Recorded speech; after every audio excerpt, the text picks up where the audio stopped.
ka pa ba kay Daddy? Anong sinasabi mo, Ibiang? Kasi po, bagay po kayo ni Tita Audrey. Kapag na-adapt niyo na po ako, tapos naghahanap po kayo ng nanay para sa akin, malaking check po sa akin si Tita Audrey. Di ba kayo pwede magbalikan?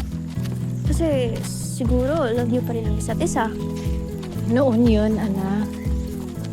Pero tingin ko, may crush pa rin sa'yo si Daddy.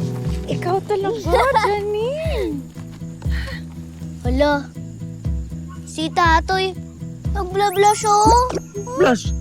Sunburn yan. Tamo, init-init. Ikaw talaga. Alata naman na may gusto pa rin kayo kay Tita Audrey. Iwan mo na lang kasi. Pareho naman po kayo single eh.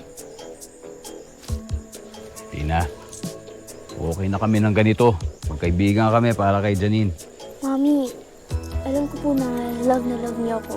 Pero gusto ko pa rin po ng happy family at kompleto po tayong tatlo. Kasi hanggang ngayon, hindi ko pa talaga yung maranasan.